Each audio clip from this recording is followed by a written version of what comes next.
Bien, ahora le invito que me acompañe a la segunda carta de Pedro, capítulo 3, versos 1 y 2. El capítulo 2 de la carta de Pedro creo que ha sido demasiado intenso. Si hay una palabra que califique a este capítulo, ha sido demasiado intenso, demasiado fuerte, y creo que hasta podríamos malinterpretar al apóstol en este capítulo. Solamente el capítulo 2 usa palabras bastante fuertes en contra de los falsos maestros. ¿Y quién no pudiera llegar a la conclusión de que Pedro es un pastor frustrado? Que tiene envidia de la prosperidad de otros maestros, de otros apóstoles o así llamados apóstoles, de otros maestros, que tienen quizá el éxito que Pedro no tiene. Pudiéramos llegar a la conclusión entonces de que el capítulo 2 es la expresión de un hombre que está lleno de frustración, que está lleno de envidia, que está lleno de enojo, de coraje, y que se la pasa criticando a otros porque su propio ministerio no tiene el éxito que tiene el ministerio de otras personas. Pero antes de que califiquemos mal a este apóstol santo, el capítulo 3, los primeros 2 versículos nos dejan ver un vistazo de cuál es la verdadera razón por la que el apóstol Pedro escribe estas fuertes palabras en contra de los falsos maestros. Ningún ministerio, ni el ministerio de Pablo, ni el ministerio de Pedro, ni el ministerio de Jacobo o Santiago, ni el ministerio de Judas, ni el de Juan, ni el ministerio de ninguno de los hombres, de los apóstoles o incluso de los profetas del Antiguo Testamento giró alrededor de los falsos maestros. Hay quienes han hecho carrera como maestros o como pastores de una iglesia, iniciando en sus primeros días como acusadores de otros maestros. Hay quienes se han dado a conocer por un falso trabajo de apología, es decir, se la pasan hablando de todos los falsos maestros y eso les ha traído cierta reputación, les ha traído reconocimiento, les ha hecho ser conocidos y reconocidos por otras personas y de ahí ha surgido su fama. Fundados en el reproche o en la exposición de otras personas, pero no pensemos así de Pedro. Pedro no es ese tipo de maestro, no es ese tipo de persona, no está ambicionando reconocimiento, no está diciendo a mí también síganme, a mí también trátenme bien como a esos falsos maestros. No es esta la intención del apóstol Pedro. Y los primeros 2 versículos del capítulo 3 nos dejan ver el corazón del apóstol Pedro, la intención que hay en el apóstol Pedro, y creo que estos 2 versículos nos explican claramente por qué la forma tan fuerte, acusadora de Pedro al escribir el segundo capítulo de su carta. Vamos entonces a la segunda carta de Pedro, capítulo 3, versos 1 y verso 2. El apóstol Pedro escribe lo siguiente: amados, esta es ya la segunda carta que les escribo, en las cuales despierto con exhortación su limpio entendimiento. ¿Pueden leer el verso 2, por favor? Para que tengáis memoria de las palabras que antes han sido dichas por los santos profetas del mandamiento del Señor y Salvador dado por nuestros apóstoles. Si buscáramos una manera de calificar toda la carta y de encontrar el propósito y la intención del apóstol Pedro al escribir esta carta, estos 2 versículos nos muestran la razón por la que él lo hace. ¿Cómo titularíamos esta predicación? He pensado en muchos títulos, por ejemplo, el amor de un pastor, el trabajo de un pastor, la intención de Pedro, la intención de la carta. Bueno, hay muchos títulos que corrieron por mi mente al pensar en estos 2 versículos, pero me quedé con el primero, modificándolo un poco: el corazón de un pastor. La manera en que empieza el apóstol Pedro este capítulo, el verso 3, nos muestra cuál es la razón de ese celo tan ardiente que tiene por la iglesia. ¿Cuál es la razón de esa fuerza de este hombre anciano ya? Y cómo este anciano saca fuerzas para pelear en contra de aquellos maestros que estaban amenazando no solamente el presente de la iglesia, sino la eternidad de la misma iglesia. Porque la falsa enseñanza no solamente produce efectos negativos en el carácter y en la conducta, sino que puede privar a la iglesia de las recompensas eternas que han sido prometidas en Cristo. Cuando Pedro comienza esta carta, comienza calificando a la iglesia con estas palabras: amados. No es una manera amable de dirigirse a la iglesia. No es que Pedro está siendo amable, está haciendo uso de la buena retórica o de la buena oratoria. No es eso. El apóstol Pedro está mostrándonos su corazón. Él nos está diciendo cuál es la razón por la cual él es tan fuerte al exhibir a los falsos maestros. Y la primera razón es que la iglesia, para él, lo que la iglesia significa para él, es que ellos son sus amados. ¿Puedes defender lo que no amas? ¿Qué cree usted? ¿Puedes defender lo que no amas? ¿Puedes enojarte contra aquellos que amenazan con hacer daño a lo que tú amas? ¿Puedes ser firme en contra de aquellos, firme, fuerte, en contra de aquellos que amenazan con destruir lo que tú amas? Yo creo que no. La razón por la que Pedro es tan fuerte en su carta, la razón por la que Pedro usa una forma tan ruda al escribir a la iglesia y denunciar tan claramente a los falsos maestros, es porque esa iglesia, para el apóstol Pedro, no son otra cosa sino sus amados, las personas a las que él tanto ama, a las que él tanto quiere. Y cómo no ser un hombre enérgico cuando la vida de la iglesia corre peligro por falsas enseñanzas. Hermanos, esto nos enseña que el trabajo pastoral es algo más que guiar a gente con la que no tienes ninguna otra relación más que la que existe cada domingo. A diferencia de muchos otros trabajos en los que puede la persona trabajar con la gente, el pastorado no solamente es el llamado a guiar a las personas, el pastorado es un llamado en primer lugar a amar a las personas. Antes que guiar, antes que dirigir, antes que enseñar, antes que cualquier otra cosa, es un llamado a amar. En una ocasión, el apóstol Pablo, escribiendo una de sus cartas, él decía a los tesalonicenses, por ejemplo, él les escribía: ¿quién de ustedes se enferma y no enfermo yo también? ¿Quién de ustedes sufre y no sufro yo también? ¿Quién de ustedes padece y no padezco yo también? ¿Quién puede decir esas palabras sino solamente un hombre que ama a la gente que está dirigiendo? Antes de cualquier aplicación a ustedes como congregación, esa misma carta y esos mismos versículos me obligan a mí como pastor a escudriñar mis intenciones, a verificar mis intenciones, a verificar mi corazón hacia la iglesia que estoy pastoreando. Tenemos entonces en este primer verso que el apóstol Pedro abre el corazón, abre su alma, abre su espíritu, abre su interior hacia esta iglesia y simplemente les dice, quizá queda entre líneas, nosotros podemos escuchar las palabras entre líneas: no me malentiendan, no estoy sintiendo envidia porque aquellos falsos maestros tienen un trato que a veces yo no tengo.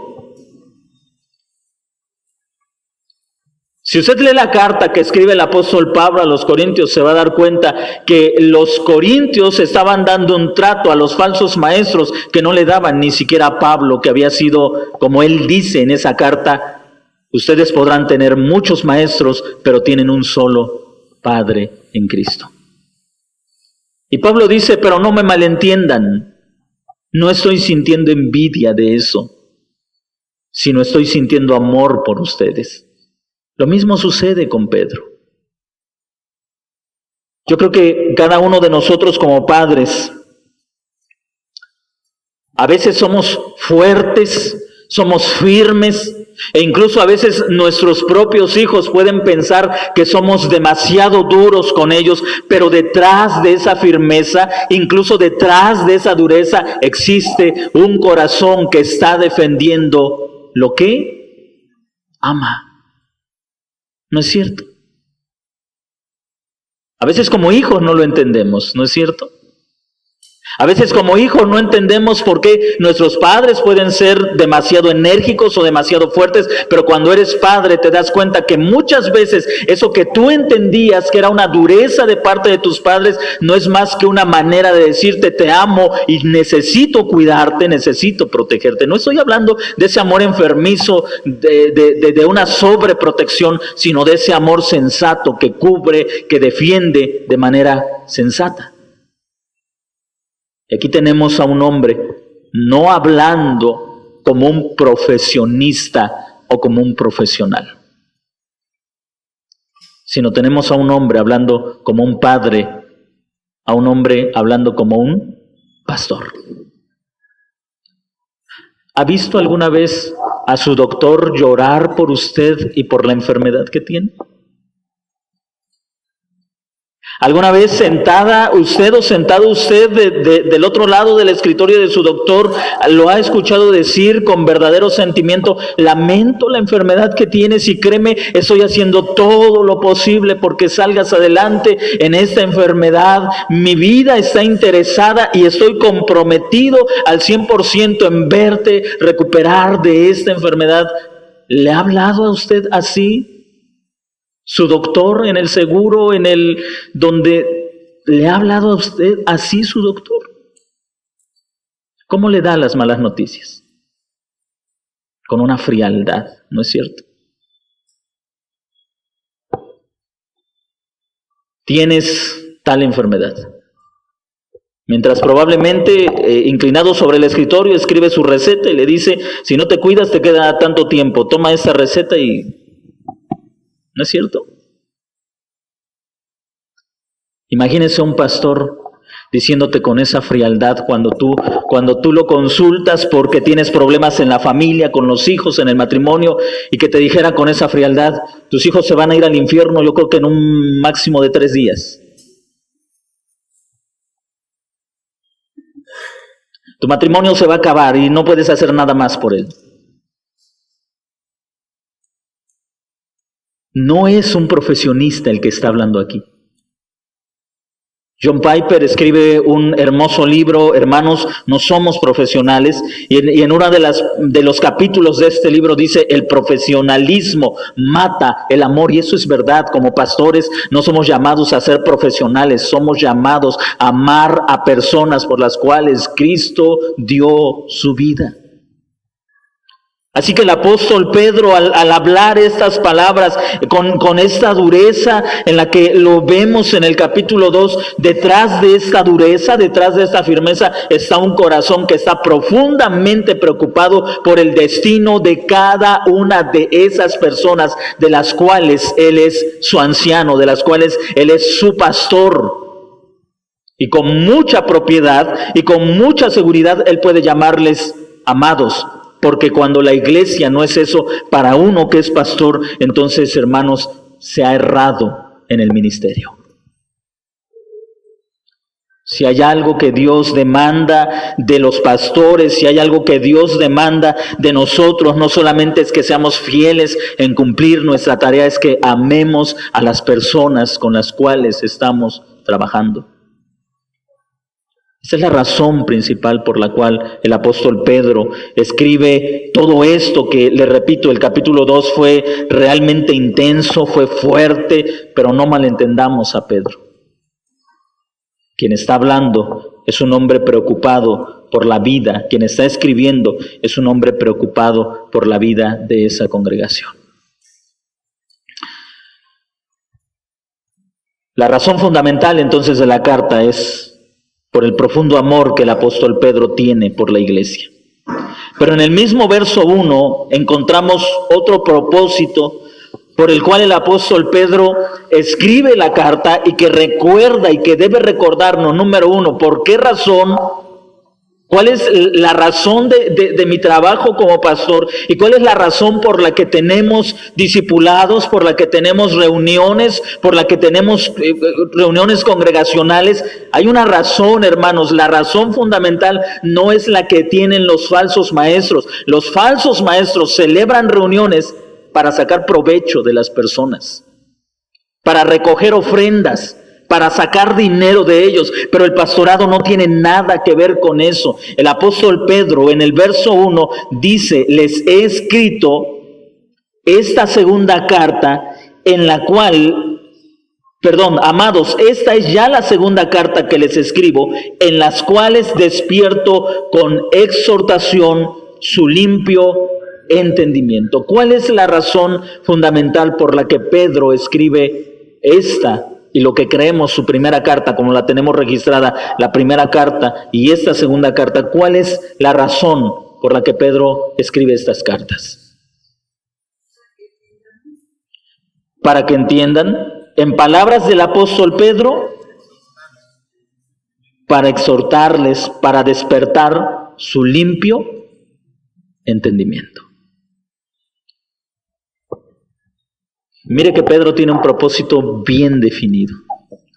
Pedro sabe qué es lo que debe hacer, cuál es su trabajo como pastor, cuál es su labor como pastor, por qué usar estas palabras y estas no, por qué hablar de esto y no de esto. Él tiene una meta bien clara, debe levantar. La palabra que se utiliza aquí, despertar, trae la idea de alguien que está durmiendo y entonces es despertado. ¿Qué hace una persona cuando está durmiendo y alguien va y la mueve para despertarla o le habla?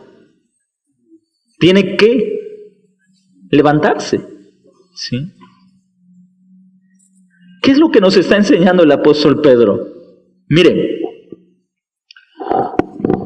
generalmente somos muy dados a tener una manera de pensar demasiado simple como cristianos. A veces como creyentes no somos conscientes de la realidad en la que vivimos. Todo nos parece tan normal, que todo está bien. Les decía ayer a un grupo de varones, a veces vivimos con una simpleza, como si nada amenazara nuestras vidas, cuando el apóstol Pedro dice, sean sobrios y velen, porque su adversario, el diablo, anda como león rugiente buscando a quien devorar. Y a veces vivimos con una simpleza, como si nadie amenazara nuestras vidas. ¿No es cierto? No somos conscientes de la realidad que amenaza a nuestras vidas. Y el apóstol Pedro dice, les escribí, la primera carta, y esta segunda carta se las escribo con la misma intención de sacudirlos, de levantarlos, de despertar su sano entendimiento. Y aquí a lo que el apóstol Pedro se refiere como sano entendimiento es una manera de pensar sin mezcla, pura. Primero, dos cosas nos enseña Pedro. Los cristianos son muy dados a dormitar. Y no solamente que usted se duerma en la predicación.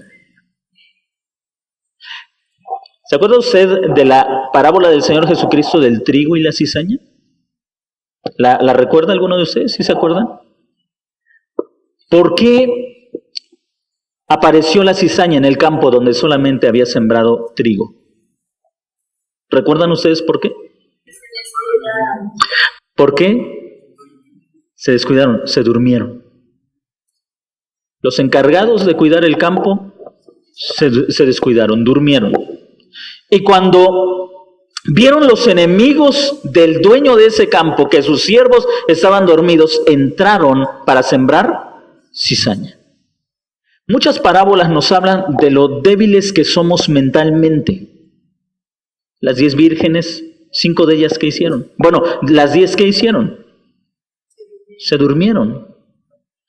Los que cuidaban el campo se durmieron. El cristiano es muy dado a dormirse. Somos muy dados, hermanos, llega un momento en nuestra vida cristiana que pensamos que sabemos vivir la vida cristiana y comenzamos a andar como en neutral, como si fuera una bajadita, ¿sí? Como si ya no hubiera necesidad de analizar, de pensar. Se nos hace la vida cristiana tan rutinaria que pensamos que ya sabemos vivirla y comenzamos a descuidar nuestra vida. El creyente es dado a dormitar, a no examinarse constantemente. Por eso el apóstol Pedro dice, les escribo esta carta para despertarlos, para sacudirlos, para estimular su pensamiento. Pero también en el verso 1 de este mismo capítulo dice, para despertarlos con exhortación, para despertar con exhortación su limpio entendimiento. Primero, el creyente es muy dado a dormirse. Segundo, el creyente tiene una mezcla en su pensamiento. Tenemos un pensamiento mezclado. Cuando el Señor nos llamó a la salvación, todavía traemos la carga de una manera de pensar de nuestra vida pasada. Tenemos mezclado el entendimiento. ¿Se ha dado cuenta que todavía al hablar muchas veces pensamos como cuando no éramos creyentes? Esos son residuos de nuestra vida pasada. Nuestro entendimiento todavía no es limpio. Es decir, tiene mezclas. ¿Qué hace usted, hermana, cuando va a cocinar frijoles o lentejas o ese tipo de granos? ¿Cómo se llaman? No son leguminosas, gracias. ¿Qué es lo que hace usted antes de prepararlas? Espero que lo haga. Las limpia.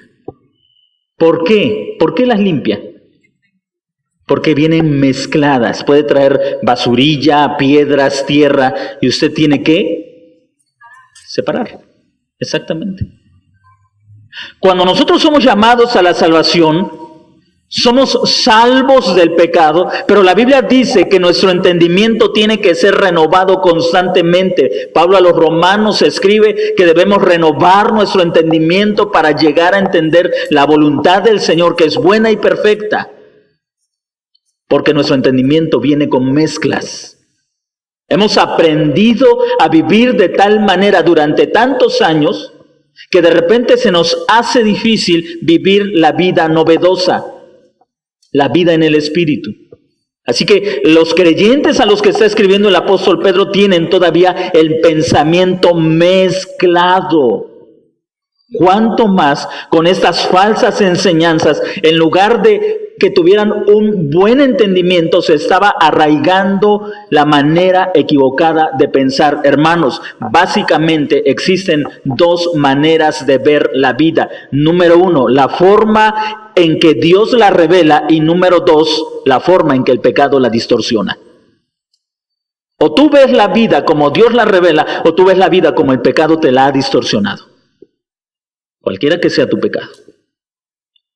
Solamente existen dos maneras, dos formas fundamentales, principales, esenciales de ver la vida. O la ves como Dios la revela en su palabra, o la ves como la revela, como la ha distorsionado el pecado. Y esto lo encontramos desde la misma creación. O Adán veía la vida como Dios la reveló por medio de su palabra, o Adán comenzaba a ver la vida como Satanás la distorsionaba también con su palabra. Cuando nosotros venimos a Cristo, todavía traemos rezagos de esa vida distorsionada como la aprendimos a ver. La intención del apóstol Pedro es que esta gente a la que él amaba, aprendiera a ver la vida de manera correcta. Deseo, dice el apóstol Pedro, sacudir su entendimiento. Mi exhortación, mi regaño, mi reproche hacia ustedes no tiene otra intención más que despertarlos, que no sean tan simples, que no sean tan inocentes en su manera de ver la vida. Mi intención es sacudirlos para que ustedes se despierten y comiencen a ver la vida sin pecado. Que se deshagan de su manera vieja y pasada de ver las cosas y aprendan a ver con buen entendimiento la vida. Mire lo que dice 1 Corintios capítulo 15, verso 34.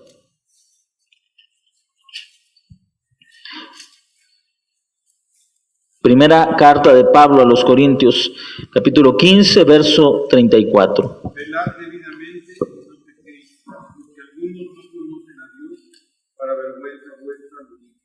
Velad debidamente y no pequéis. En otras palabras, sean sobrios, vean la vida como tienen que verla. Esa es la idea de la palabra velar. Estén despiertos, vean la vida de manera correcta. Y luego dice, observe cómo junta o cómo el apóstol Pedro contrasta entre una vida que vela y una vida que está bajo el pecado. Velen, sean sensatos, despierten y dejen de pecar. Te decía hace ratos, básicamente existen dos formas de ver la vida. O la ves como Dios la ha revelado en su palabra, o la ves como el pecado la ha distorsionado en tu mente. ¿Cómo es que estás viendo la vida? A la luz de la carta del apóstol Pedro, estos hermanos estaban corriendo el peligro, corriendo el riesgo de ver la vida de manera distorsionada. Dios es puro amor, no castiga a nadie. Así que no importa si pecas o no pecas, Dios es amor, que Él no va a castigar a nadie. La manera en que ellos estaban viendo la vida era de una forma distorsionada. El pecado había distorsionado el amor de Dios, el pecado había distorsionado la gracia de Dios, la justicia de Dios, el pecado había distorsionado la verdad que Dios les había revelado por medio de los apóstoles, y ellos estaban corriendo el riesgo de perderse en una mente distorsionada y llevar una vida completamente inmoral. Conforme avancemos en el capítulo 3, el apóstol Pedro habla acerca de burladores que dicen, ¿y dónde está la promesa de Jesús? Él dijo que vendría y lo que yo veo es que Él no viene. Las cosas siguen igual. Recuerde que cuando ellos hablaban de la venida, hablaban de juicio. Así que ellos decían, ¿cuál juicio? Dime cuál juicio, si las cosas siguen igual. ¿Dónde está la venida de Jesús? Era como una manera de decirles, no se preocupen. Los apóstoles Pedro, Pablo les dicen que viene un día en el que el Señor Jesús va a juzgar al hombre por sus pecados. No crean eso, Dios es amor. Díganme ustedes, ¿dónde hay evidencias de un juicio? ¿No nos va mejor que antes? La forma distorsionada de estos hombres estaba llevando a la iglesia a una distorsión de la propia percepción de la realidad. ¿Cómo no iba a exasperarse el apóstol Pedro? ¿Cómo no iba a sentir enojo al ver que aquellos hombres que habían creído en el evangelio y caminaban bien, de repente por la falsa enseñanza estaban siendo tentados a apartarse de la verdad? La razón de la predicación, de la carta que escribe, de las cartas que escribe el apóstol Pedro, es estimularlos, es sacudirlos, es despertarlos, es decirles, no se equivoquen. Hagan a un lado esas mezclas y vean la vida como tienen que verla realmente. Así que el propósito principal del apóstol Pedro al escribir esta carta es despertarlos a un pensamiento sano, sin mezclas. ¿Por qué nos reunimos cada domingo? Sí, despojarnos. ¿Por qué leemos la Biblia? ¿Por qué tenemos que estudiarla? Hermanos, me he dado cuenta que cuando menos estamos en contacto con la Biblia, menos nuestro pensamiento es transformado. La Biblia va transformando nuestro pensamiento, va transformando nuestro entendimiento, va transformando incluso la manera en que vemos las cosas. El apóstol Pablo dice, cuando era niño juzgaba las cosas como un niño, mas ahora que soy un hombre juzgo las cosas como un hombre. Esta analogía, esta metáfora era para hacer una diferencia entre el conocimiento que él tenía antes y el conocimiento que tenía en el momento que escribe la carta. Antes veía las cosas de manera diferente, ahora mi entendimiento ha sido transformado por la palabra de Dios. ¿Está siendo tu mente renovada?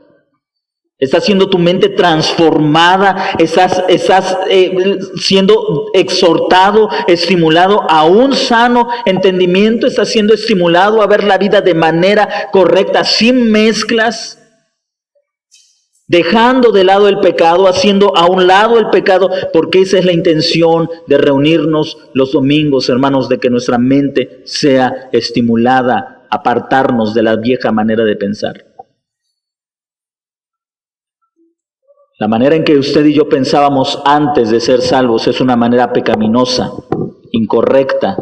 Y la única manera, la única forma de despojarnos de esto es a través de la exhortación. Pero observe, ahora tenemos el propósito. Permítame preguntarle, ¿cuál es el propósito que Pedro tiene al escribir su segunda carta? Bueno, sus cartas.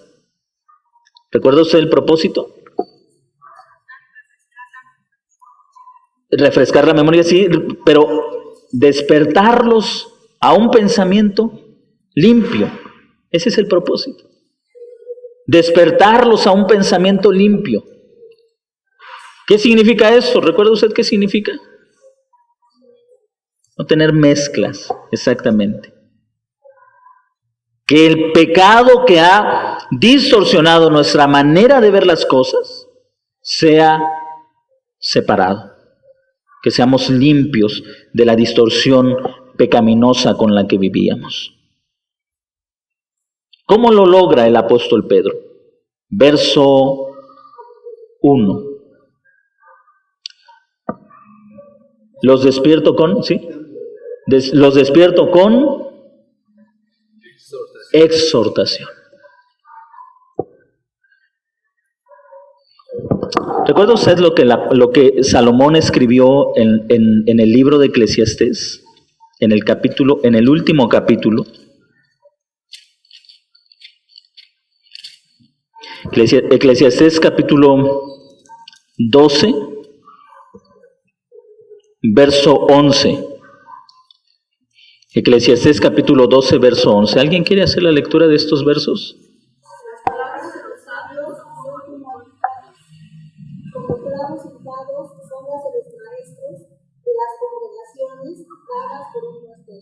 Las palabras de los sabios, ¿cómo son? Como aguijones. ¿Con qué otra cosa se compara la palabra de los sabios? ¿O con qué otra cosa, con qué otro instrumento la compara Salomón en este texto? Con clavos. ¿Cómo dice? Clavos hincados. No son clavos doblados. ¿Sabe usted qué significa hincar? Bueno, tendríamos aquí, ¿cómo se llaman esas palabras que son iguales pero con significados diferentes? No, sinónimos son las que tienen diferente, igual, homónimos. Hincar significa enterrar. Las palabras de los sabios son como clavos enterrados. ¿Se ha enterrado usted algún clavo? ¿Le duele? Hermanos, si la predicación no nos incomoda, no produce un efecto en nosotros. Las predicaciones, desde luego, hermanos, no, cuando digo que la predicación debe incomodarnos, no estoy diciendo que como pastores debemos insultar a la gente, sino que la palabra de Dios debe insultarte. Hace rato le decía, estuve predicando en una iglesia y les decía a los hermanos, Espero que usted se sienta incómodo con lo que le estoy diciendo, porque la verdad es que quiero incomodarle con lo que le estoy diciendo. Porque a menos que nos incomodemos, no somos desafiados a examinar nuestra vida, a pensar si realmente estamos viviendo de acuerdo a la palabra de Dios. La palabra de Dios tiene que incomodarnos. Dice el apóstol Pedro, con exhortación quiero despertar su limpio entendimiento. Usted lee el capítulo 2 y usted dice, ¿qué hombre tan duro es este Pedro?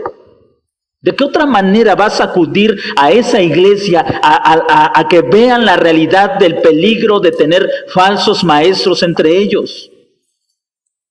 ¿De qué otra manera vas a acudir su pensamiento y que entiendan la gravedad de los falsos maestros? ¿De qué otra manera si no es exhortándolos, si no es picándolos, aguijoneándolos?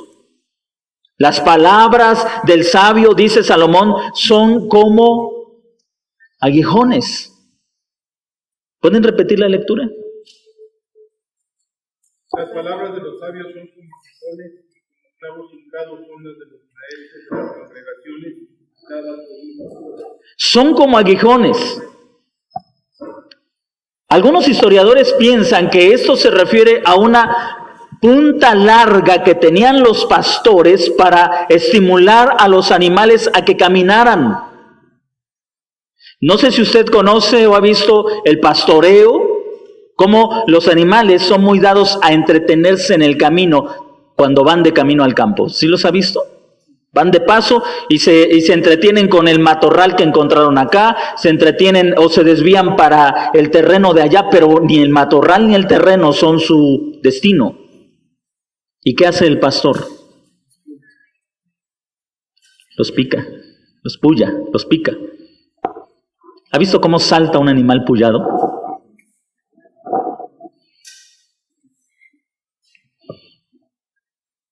La intención del pastor, me refiero al pastor de animales, no es decir, bueno, mi cabrita quiso comerse este matorral y mi borrego quiso meterse allá. Bueno, pues yo nada más los cuido desde aquí. Tiene una meta y tiene que llevarlos a esa meta. Nunca, nunca, nunca asistimos a la congregación para ser entretenidos, sino para ser desafiados en nuestra manera de pensar. Si usted no viene a la congregación con la intención de ser desafiado, de entender lo primero que debemos dar por sentado, y lo primero que yo doy por sentado cuando me siento a estudiar la palabra de Dios, lo primero que doy por sentado es mi manera de pensar está equivocada. Necesito de la palabra de Dios para ser corregido en mi manera de ver la realidad. Si yo no creo esto, nunca me siento a leer la palabra de Dios. ¿Saben, hermanos, por qué cuando tenemos problemas, lo primero, o mejor dicho, lo último que hacemos es buscar en la Biblia la manera de resolverlo? ¿Sabe por qué? Porque pensamos que sabemos cómo salir del problema. Y andamos buscando consejo con medio mundo antes de someter nuestra voluntad y nuestro pensamiento a la palabra de Dios y decir, soy ignorante en este problema y necesito ser guiado por tu palabra. Pensamos en cómo lo hizo nuestro abuelito, nuestra abuelita, en qué dijo papá o mamá, en qué dice fulano de tal o sultano. Pensamos en todo, menos en sentarnos a estudiar lo que dice la palabra de Dios. El apóstol Pedro dice con exhortación, es decir, con palabras firmes, con palabras duras que estimulen tu pensamiento, que te obliguen a pensar, que te obliguen a ver que la manera en que estás viendo las cosas está profundamente equivocada. Esa es la razón por la que el apóstol Pedro escribe la carta. Pero en el verso 2 también dice, para que se acuerden de las palabras dichas por los santos profetas y del mandamiento del Señor y Salvador proclamado por vuestros apóstoles. La primera, ¿cómo es que Pedro va a lograr que esta iglesia tenga un pensamiento sano? Exhortándolos, estimulando su pensamiento. Segundo, ¿qué es lo que él utiliza? Observe lo que dice el inicio del verso 2, para que os acordéis de las palabras predichas por los santos profetas. ¿Qué es lo que el apóstol Pedro utiliza para estimular el pensamiento de la iglesia? Las escrituras, las palabras de los profetas, y en el mismo verso dice, y del mandamiento del Señor y Salvador proclamado por vuestros apóstoles. Lo que utiliza Pedro para estimular la mente de la iglesia es el Antiguo Testamento y el Nuevo Testamento, aunque en su tiempo el Nuevo Testamento estaba siendo formado, pero queda incluida toda la Escritura en estas palabras, las palabras de los profetas y las palabras de los apóstoles. No es la retórica, no es la oratoria, no es preparar un discurso que apele a la emoción, es utilizar lo único que puede cambiar tu manera de pensar, las Escrituras. Mis hermanos, si las Escrituras no lo convencen, ni la mejor oratoria lo va a convencer. Si para usted la Escritura es insuficiente, si para usted la Escritura es algo que era útil en otros tiempos, pero en estos tiempos ya no tiene ninguna autoridad porque vivimos en tiempos distintos, si la Escritura no puede convencerte, yo no sé qué pueda convencerte entonces.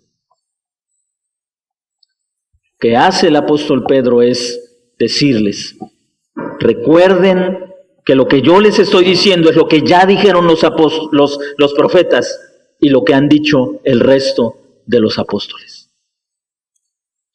En una aplicación práctica, mis hermanos, la manera de despojarnos de las mezclas que tiene nuestro pensamiento es recordar lo que la Escritura dice. ¿Sabe cuál es el mayor de los problemas para muchos cristianos? Es que no recuerdan. Cuando hemos estado probablemente cuando usted ha estado en alguna situación, problema, tentación, necesidad, en el momento en que usted necesita enfrentar ese problema, simplemente se le olvida y termina haciendo las cosas como siempre suele hacerlas. ¿Por qué? Incluso con nuestros hijos. Tienen alguna situación, nosotros los estuvimos preparando y les dijimos, acuérdate que tienes que hacer esto, acuérdate que tienes que hacer aquello, y cuando se encuentran en el momento hacen todo lo contrario a lo que se les dijo, y tú les preguntas, ¿y por qué lo hiciste? Es que se me olvidó. ¿Se da cuenta de la necesidad de estar recordando las palabras que dice la Escritura? La vida cristiana, si la pudiéramos reducir o resumir en una sola palabra, sería esta. La vida cristiana consiste en recordar lo que se nos ha pedido que hagamos. Si tan solo hiciéramos lo que se nos ha pedido, la vida cristiana sería más fácil.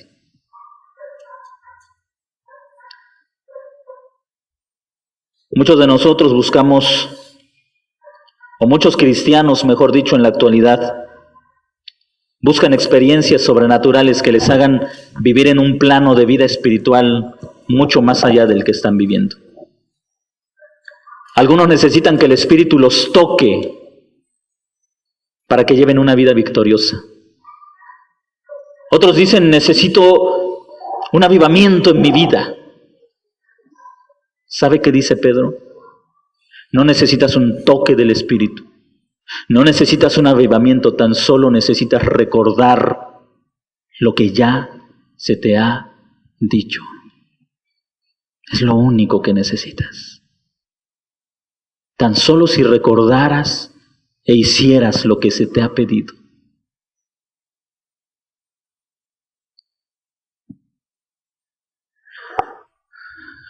No sé si a usted le pase como a mí, pero cuando leo estas cosas que escribe Pedro, ¿sabe a qué me enfrento?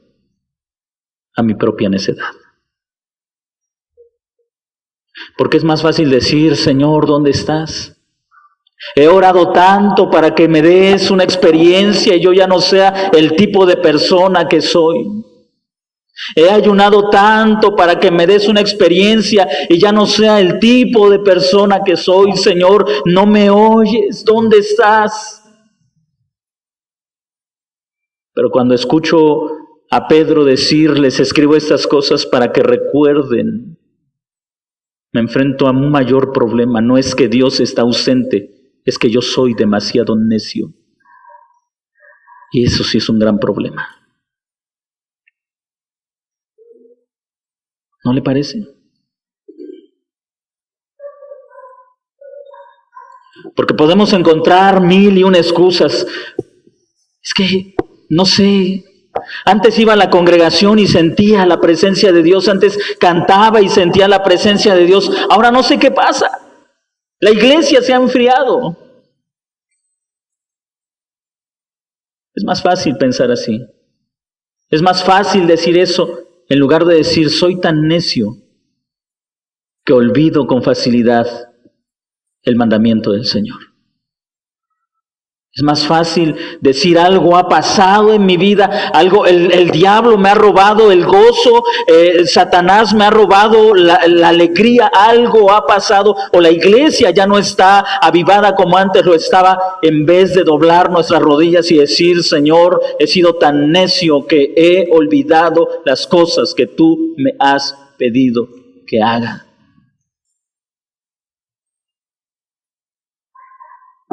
Así que Pedro enfrenta a la iglesia con la realidad de todos los creyentes. El mayor problema del creyente es su propia necedad. Y ahí hay una contradicción porque somos creyentes y a la vez somos necios. Y eso es una gran contradicción. ¿Cómo puede ser un creyente necio? ¿Cómo puede ser un creyente necio? Creo que, amados hermanos, si hace algo estos dos versículos, es que en primer lugar nos muestran el profundo amor que debe haber en aquellos que cuida, o que debe haber en mi vida hacia ustedes, al cuidar de ustedes. Y en segundo lugar, hermanos, nos confronta a cada uno de nosotros con la realidad de un corazón que es necio. Yo no sé qué tan bien te va a ti recordando y practicando lo que Dios pide de ti. Lo que Dios pide de ti como esposo, como esposa, como hijo, como hermano de la congregación. Yo no sé cómo te va a ti haciendo lo que Dios pide de ti.